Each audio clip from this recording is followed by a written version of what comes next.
All right, in today's lesson, we will be talking about exponents and prime factorization. And so first, we want to review what an exponent is and what that means. So when we talk about exponents,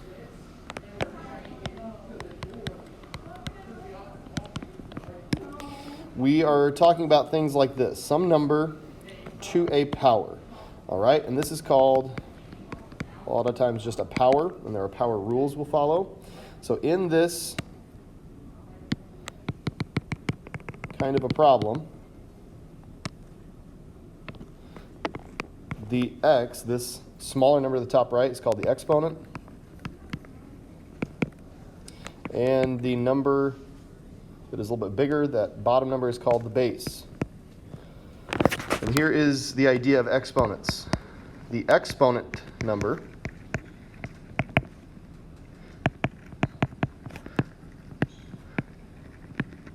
tells how many times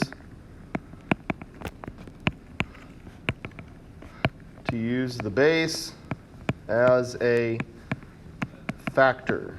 And when we talk about factors, we're talking about multipliers.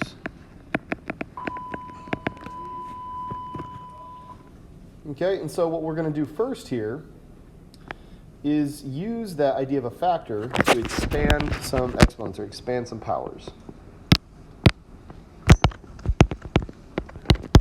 In example 1, your instructions will just say to factor. And here's what that means. We're going to expand the power. We're going to list out all of its factors based on that power. So if I were to give you something like this, 4 to the third, I would expand that as 4 used as a factor 3 times. Oh, hang on, let me fix that. 4 used as a factor 3 times. So 4 times 4 times 4. Okay, let's say I gave you something like this, a little more complex though. 7 to the second, or 7 squared, at times x to the fourth. Well, there are two different bases here. The 7 is used as a factor twice, and the x is used as a factor 4 times. And so when we expand that or factor out that expression, you get this.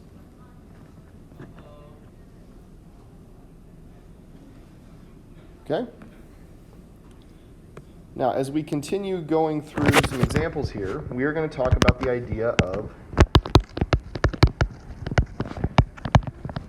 prime factorization. Okay? And so we're going to use a concept that maybe you haven't heard in a while, but we're going to talk about factor trees. All right? And as we talk about these, you need to remember the idea of what prime numbers are.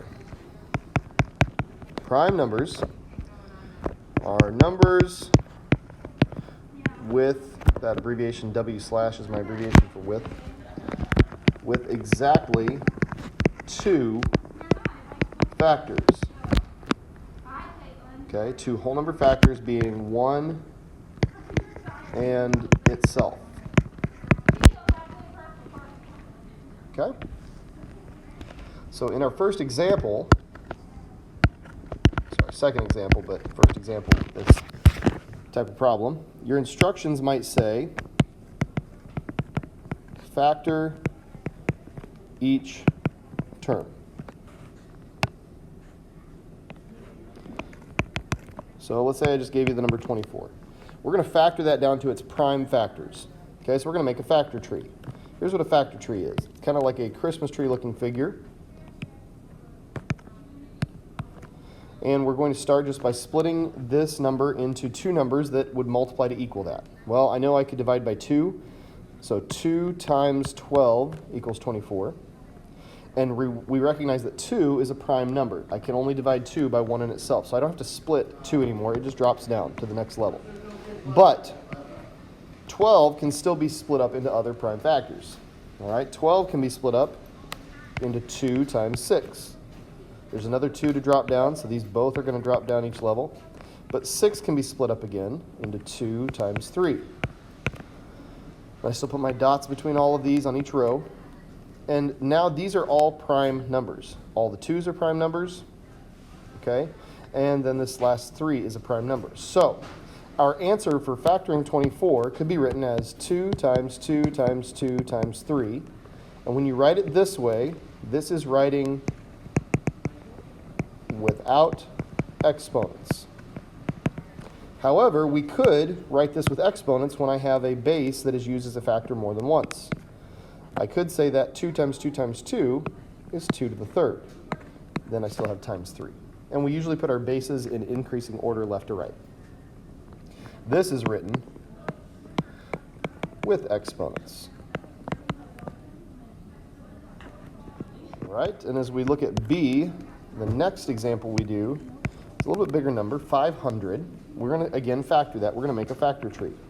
Now, larger numbers, look for patterns. Look for things that end up being easy to divide by. Now, I could just look at this as 5 times 100. Any number that ends in 2 zeros, we know we can divide by 100. 5 is already a prime number, so it's just going to keep dropping down. Okay? 100 can be split, though, and there's a lot of different ways you could do that. I'm going to use 10 times 10. I could have done 2 times 50. I could have done a lot of different things. 5 drops down again, but the 10s each can split. 10 can be split into 2 times 5, and the other 10 is also 2 times 5, and those are all prime numbers now. Well, I just want to group these together as common factors. So 500 could be written as 2 times 2, and then there are 3 factors of 5, times 5, times 5, times 5. Now, that is written without exponents.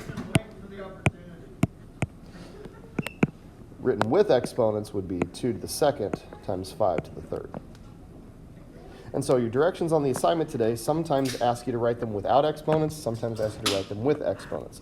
The only other thing we're going to cover in that assignment are some word problems using some of the same skills we've just covered.